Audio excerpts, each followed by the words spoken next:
The wind blew gently across the dry alien valley, lifting red dust into the sky. The sun was low, casting long shadows over the land. It looked peaceful, but something was wrong.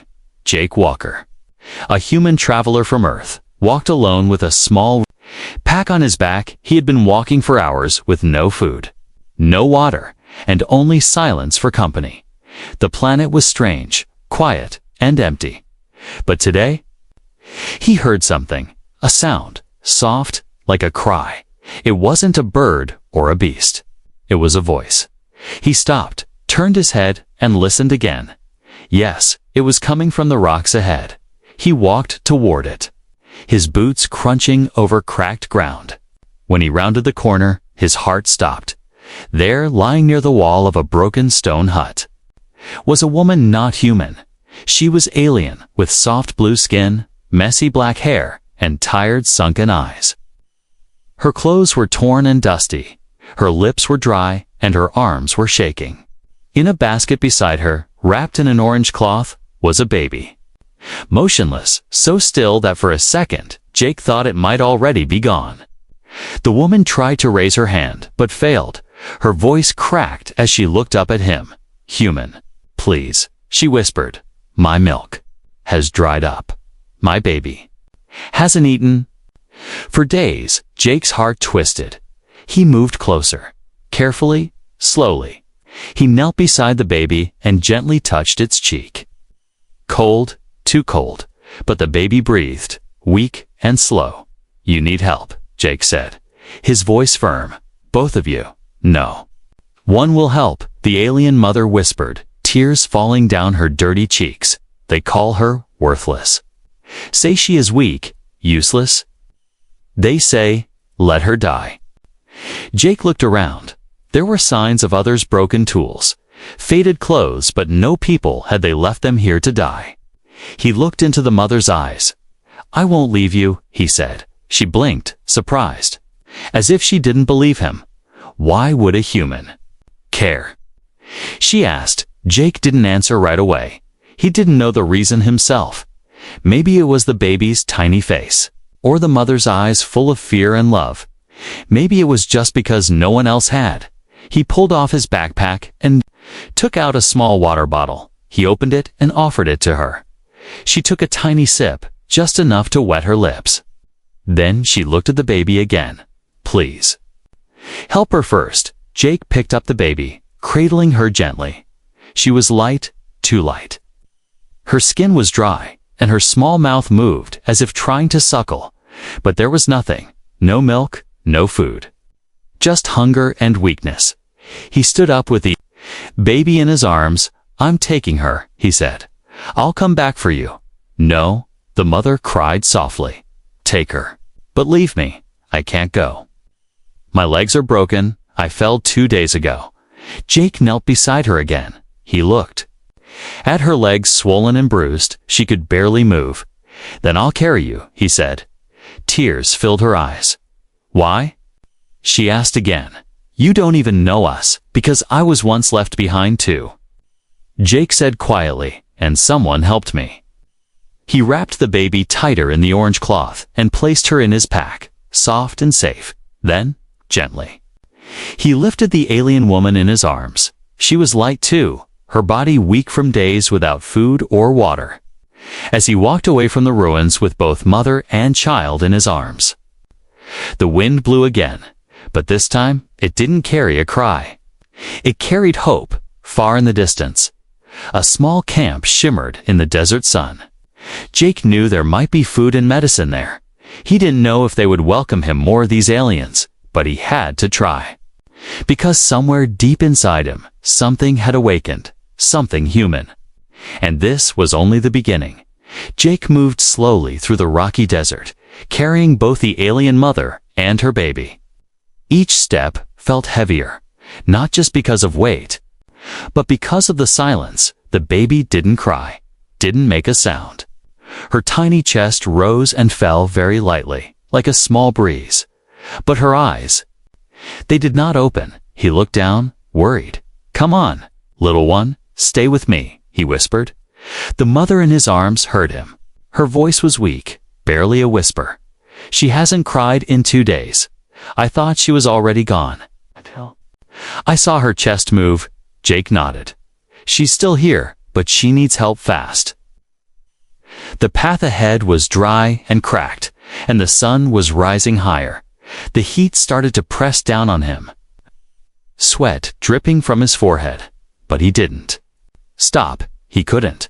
He saw a small structure ahead, a wooden shack, maybe a store or supply station from the past. He hurried toward it, hoping to find someone inside. Maybe an old trader, maybe water, maybe luck. He pushed open the door with his shoulder. The wooden frame creaked. Inside, the air was stale, and dust covered the floor. An old alien man sat behind the counter, his long gray ears drooping. He looked up slowly and frowned when he saw Jake. "What do you want, human?" The old alien grunted.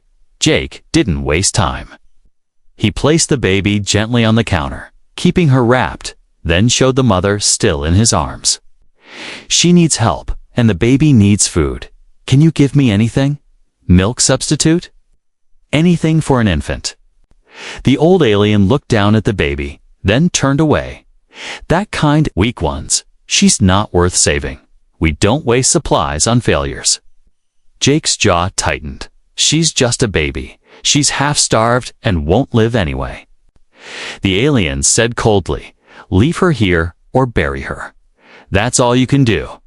Jake leaned forward, eyes burning with anger. "Listen to me. I don't care what she is or what you think. I will find help, but if you don't want to be part of it, then get out of my way," the old man growled. But he stepped back, afraid of the fire in Jake's eyes. He pointed to a shelf. "There's an old canister there. Might still have synth formula. No promises." Jake grabbed it, shook it. Liquid sloshed inside. He opened it quickly and smelled it. It wasn't spoiled. He dipped a clean cloth inside, squeezed it into the baby's mouth. A few drops went in. At first, nothing happened. Then slowly, baby's lips moved, a weak sucking motion. Her throat made a soft sound, barely a whisper of life. Jake smiled with relief. "That's it. That's good. Keep drinking." The alien mother watched with tears in her eyes. "She's drinking," she whispered. You did it." Jake looked at the old alien. "This may have saved her life. I'll return the favor one day." The old alien said nothing, but he didn't stop Jake from leaving. Outside again, Jake laid the mother against a tree near the shack. He gave her some water. He didn't have much left, but she needed it. "Why did you help us?" she asked again, her voice soft. "You could have walked away." Jake looked at the baby, now wrapped and slowly breathing in his arms. Her eyes were still closed, but her lips moved slightly. "Because no one helped my little sister when she was sick," he said, his voice low. "She died in my arms, long ago. I won't let that happen again, not to her." The mother reached out weakly and touched his hand. "My name is Selah. I'm Jake," he replied. "And we're not done yet, Selah. We need to find a healer. Someone who won't turn us away." She nodded slowly, though her face showed doubt. "The nearest outpost is 2 valleys away. They don't like outsiders, and even less my kind." Jake smiled. "They don't have to like us. They just have to see this baby, and maybe remember they have a heart." He picked up both against Selah in one arm, the baby wrapped close to his chest. The journey ahead would be hard. The sun was high, the water was low, and there were no friends waiting at the end. But Jake didn't stop. With every step, he whispered to the baby, told her stories, called her little names like Starshine and Tiny Fighter. Because, even though she couldn't cry, he believed one day she would smile, and that hope was enough to keep him moving forward. Jake reached the edge of the next valley by nightfall. The sky above was turning purple, stars slowly blinking awake. The alien baby lay against his chest, quiet but still breathing. Her body was warm now, which gave him hope. "Selah, the babies. Mother was half awake in his arms, whispering broken things under her breath. Mostly her baby's name, Alari. Alari. At the edge of the cliffs, a town appeared, dim lights glowing in the distance, built into the rocks. The town was known by travelers as Droke's Rest, but it had a bitter name among outsiders. The Cold Gate, not because of temperature, but because hearts there were frozen. Jake walked slowly toward the entrance, past sharp stone towers, past guards with glowing spears.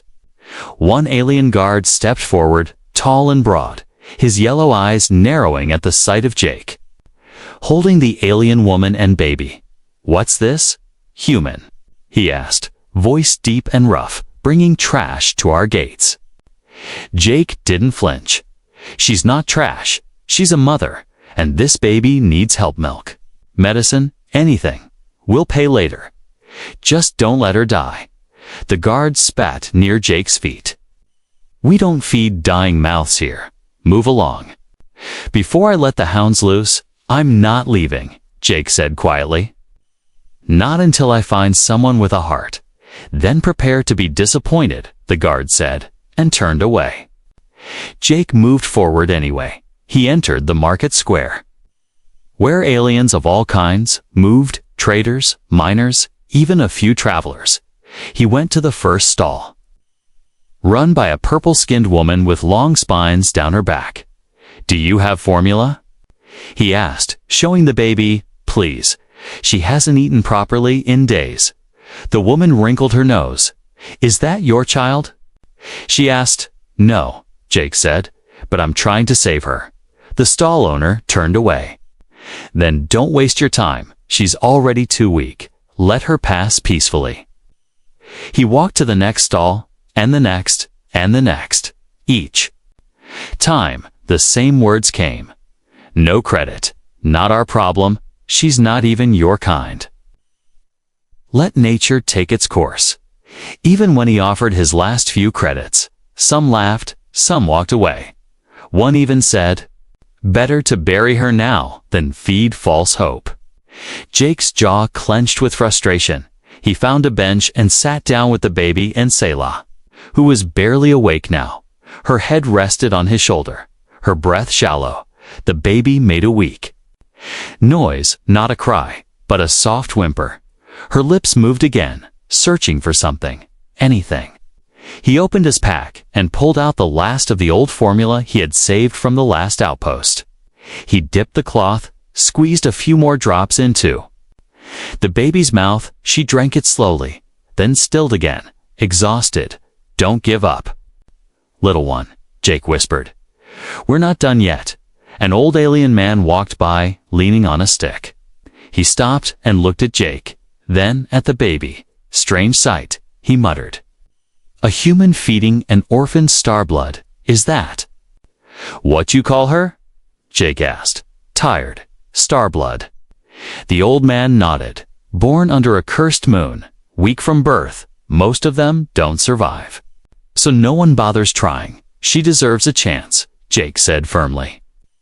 The old man laughed dryly. "Then you better find the shadow healer outside town. Lives near the East Rocks. Others fear her, but she treats the ones no one else will." Jake stood quickly. "How far?" "Not far if you walk fast," the old man said, "but watch your step. Wildlings hunt at night." Jake thanked him and lifted Selah again. Her weight felt heavier now, from mass, but from time running out. He adjusted the baby on his chest, wrapped tightly, her breath pressing softly against his skin, as he walked through the dark path toward the East Rocks. The wind picked up. The silence was broken only by the sound of his steps and the baby's faint breath. Suddenly, behind him, footsteps quick, sharp. Someone was following. Jake turned fast. Eyes scanning the shadows, a young alien boy stood there, no older than 10. "You really going to the shadow healer?" he asked. "Yes," Jake said. "Why?" "She saved my brother once. Everyone calls her a witch, but she's kind. She won't turn you away." The boy tossed a small, glowing stone toward Jake. "Give her this." It'll show you're not here to beg, but to fight. Jake caught the stone, nodded his thanks, and turned again toward the rocks. The baby stirred, made another soft sound, more life. This time, more strength. He didn't know what waited ahead, but he knew this. He would carry them both as far as it took, even if no one else wanted a dying child, because he did, and that was enough. Jake moved through the shadows of the rocky path, the wind colder now. The stars above watched silently, and the alien baby pressed against his chest, breathing faintly. Sayla's head rested on his shoulder, too weak to speak anymore, but her fingers still curled protectively toward the baby when Jake adjusted her in his arms. He was tired, his legs aching, but he pushed forward. The glowing stone given by the boy earlier lit the narrow trail. Guiding his way, somewhere ahead, lived the shadow healer, the one who might help when no one else would. The land became wild. Trees with glowing leaves and vines that moved in the breeze surrounded the trail. Strange creatures watched from the trees, but none attacked. Jake didn't stop. He walked until he saw the outline of a hut carved into the cliffside. It looked old and quiet, almost abandoned. He stepped forward, and the door creaked open before he could knock. A figure stood inside, a tall alien woman with long silver hair and dark green skin. She wore robes stitched with symbols, and her yellow eyes locked onto the baby in Jake's arms. "You carry death," she said softly. "I carry hope," Jake replied without fear. "This baby needs food, medicine, anything. Please help her." The healer stepped closer, her eyes scanning Sayla and the child. She took the glowing stone from Jake's hand and nodded slowly. "You were sent with truth. Come in, inside." The hut smelled of herbs and old wood. Dried plants hung from the ceiling, and blue fire burned in a clay bowl. The healer laid down clean cloths and motioned for Jake to place the baby there. She touched the baby's forehead, her fingers glowing faintly. "She's weak." "Too weak for normal milk," the healer said, "but there is a way. A flower grows by the river below. Its nectar has life-giving power, but the river is cursed, guarded by night beasts." Jake looked at her. "How far is the river?" "Down the cliff path," she said. "Dangerous and slippery at night. But if you wait until morning, the flower will close. You have only now." Jake didn't think twice. He placed Sayla carefully on a straw mat and wrapped the baby again, handing her to the healer. "Keep her warm. I'll be back." The healer nodded. "If the beasts catch your scent, they won't let you go. Take this blade." She handed him a thin, glowing dagger made of alien bone. He took it, gripped it tight, and ran out into the darkness. The path to the river was steep, sharp rocks cutting into his boots. Below, he could hear rushing water, glowing blue in the moonlight. But something else was there too, a sound, low and deep, like a growl. He moved faster, ignoring the sting in his legs. At the riverbank, he saw them, tall black creatures with long arms and bone faces. They walked slowly near the flowers, keeping them safe. Their skin shimmered like oil, and their eyes glowed red. Jake crouched, heart pounding. The glowing flowers were only a few feet away, their petals open, glowing softly with silver nectar, but the beasts stood guard like statues. He waited for the wind to shift. When it did, he ran fast and silent. He rolled across the rocks, grabbed the flower, and carefully twisted it off the stem. The moment it broke, a beast roared. The others turned. Jake ran, breath heavy, as the ground shook behind him. One beast leaped forward and slashed at his back. His jacket tore, pain streaked across his shoulder, but he didn't stop. He reached the cliff path and climbed with everything he had, the dagger swinging behind him as he cut away, grabbing hands. By the time he reached the healer's door again, he was bleeding, panting, and barely standing, but the flower was still in his hand, Glowing, the healer opened the door. Eyes wide. "You did it," she whispered. He handed her the flower and collapsed onto the floor. Clutching his shoulder, she crushed the flower into a small bowl, mixed it with a drop of warm water, and carefully fed the baby a few drops through a reed straw. The room was silent. 1 second passed, then 2. Then the baby let out a cry, loud and clear, her voice filling the hut like music. Jake's eyes filled with tears. He turned to look, her arms moved, her tiny fingers opening and closing. Her eyes fluttered and slowly opened, bright and alive. Selah stirred on the mat, opening her eyes Alari. She whispered, "She's alive," Jake said, smiling through the pain. "She's strong." The healer looked at the human, surprised.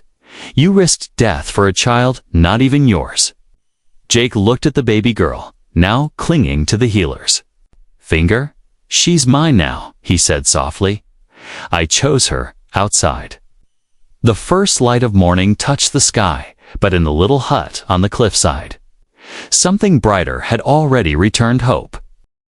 The morning came with heavy fog rolling over the cliffs like a ghostly river. The healer's hut was quiet, except for the soft breathing of the baby Alari, who now slept in peace against her mother's chest. For the first time in days, Selah looked calmer, her skin no longer dry, her eyes no longer full of fear. Jake sat near the doorway, wrapping a cloth around his bleeding shoulder. The pain was sharp, but he didn't care. Alari was alive, and that was enough. He looked up as the healer walked over, holding a bowl of warm broth. "You lost much blood," she said. "Eat human before you fall." Jake took the bowl and nodded in thanks. "I can rest later. Right now, I need to think. We can't stay here forever if those beasts followed me up the path." "They won't come in the light," the healer replied, "but their hunger won't stop. You've disturbed the river. They may search for the scent of the flower." Just then, the baby cried out softly, and Selah stirred. "Jake," said, weak but awake, You came back." "I told you I would," he said gently, moving closer. "She's safe now. She cried last night, loud and strong." Selah's eyes filled with tears. She looked down at her child, touched her tiny hand, and whispered, "My little star is still shining." The healer looked toward the window slit, the fog thickening. "You must go soon," she warned. "Before they surround the path, I'll give you medicine for the road and more nectar mixed into safe formula." Jake stood, wincing slightly. "Then we leave now. The longer we wait, the more risk we bring to you." The healer handed him a small pack with vials and food. "Take the cliffside trail," she said. "It leads to a canyon village Rendix Hollow. They trade with offworlders. They may give shelter." Jake lifted Selah gently, wrapping her in a soft fur blanket the healer gave him. He placed Alari in a carrier sling against his chest. Close to his heartbeat, the baby snuggled against him, already used to the sound of the man who had become her shield. As they stepped outside, the fog was even thicker, so dense it was hard to see more than a few feet ahead. Trees loomed like shadows, and the rocks felt slippery underfoot. Jake moved carefully, one step at a time. His eyes scanned every sound, every movement. Something about the silence felt wrong, too quiet. Suddenly, a branch snapped behind them. Jake spun around, hand on the bone dagger the healer had given him. Nothing, just fog, but then, a growl, low and deep, like a rumble inside the earth. Then another closer, and from the side, Selah's eyes widened. "They followed you." Jake pulled the dagger, its glow returning in his hand. "Keep your head down," he whispered. "Hold on tight." From the mist, a shape lunged, dark and long, with gleaming teeth. Jake swung the blade, and it met the creature mid-air, cutting across its chest. It screeched and tumbled back into the fog, but it wasn't alone. Two more shapes circled in the mist. Fast and quiet, Jake backed toward a tall rock, placing Selah down behind it. He stood in front of them, dagger raised, heart pounding. He wasn't fighting for himself anymore. He was fighting for them. One of the beasts charged, and Jake dodged, stabbing it in the side. But the third came from the back, slicing across his leg with sharp claws. Jake fell to one knee, but held the blade firm, blood running down his boot. The beast snarled, but then a high cry echoed from the baby. A strong, sudden cry, like a bell in the fog. All three beasts paused, ears twitching. They looked confused. Scared almost, they stepped back slowly into the mist. Jake held his breath, watching as their red eyes disappeared one by one. Gone, he crawled back to Selah and Alari, breathing hard. That sound. She scared them off. Selah looked at her daughter, still crying. She carries more power than we knew. Jake touched the baby's cheek, smiling. She's not weak. She's a fighter. The fog started to thin, and light returned to the path. Jake stood slowly, ignoring the pain in his leg, and helped Selah up again. We keep going, he said, together, with every step through the fading mist. Jake knew this wasn't just survival anymore. This was something bigger. He was no longer just a traveler. He was a protector, a father, a human, who answered a cry in the fog. The sunlight slowly broke through the thinning fog as Jake and Selah reached the ridge above the canyon. Below them lay Rendik's hollow, quiet alien village tucked between giant stone walls. Smoke rising from clay chimneys and creatures moving in peace. Jake could barely walk now. His leg was bleeding from the beast's claws, and his back burned from the wound he got at the river. But he didn't stop. Alari slept against his chest, her tiny hands holding his shirt tightly.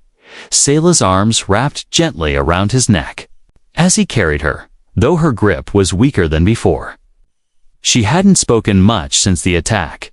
Her breathing was slow, and her skin had turned pale blue. Not from her race, but from weakness. She smiled at her child, but didn't lift her eyes much after that. Jake reached a flat stone and set her down for a moment. He sat beside her, gasping for breath. "We're close," he said, looking toward the village below.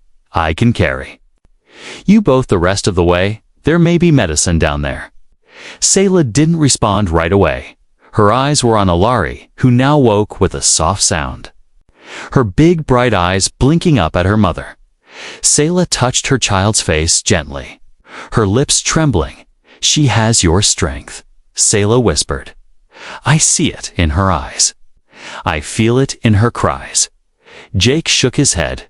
"No, she has your courage. You carried her through hunger, pain, and fear.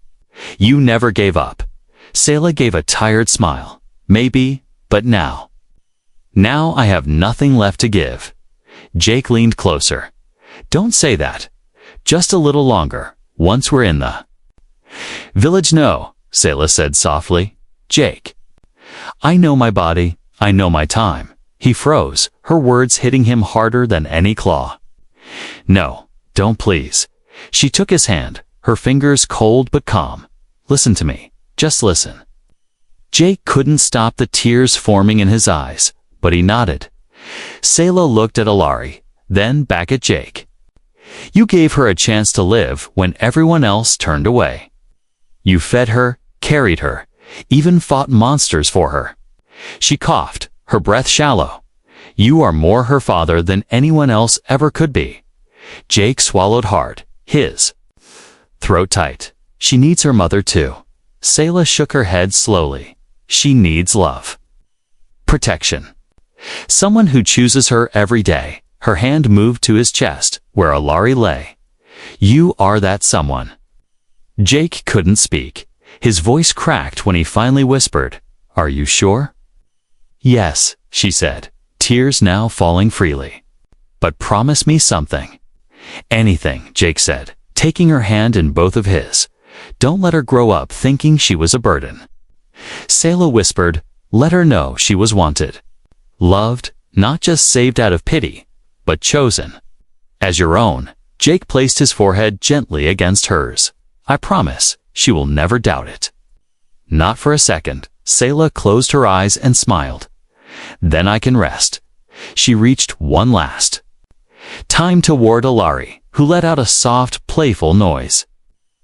Selah kissed her daughter's forehead and whispered something in her own alien tongues, soft and musical, like a lullaby. Then she leaned back against the stone, her hand in Jake's, her breath fading slowly, like a candle going out. And then, silence. The wind blew gently, moving Selah's hair across her cheek. Alari reached for her mother with a small sound, but there was no reply. Jake held the baby close, pressing his lips to her head as his tears fell.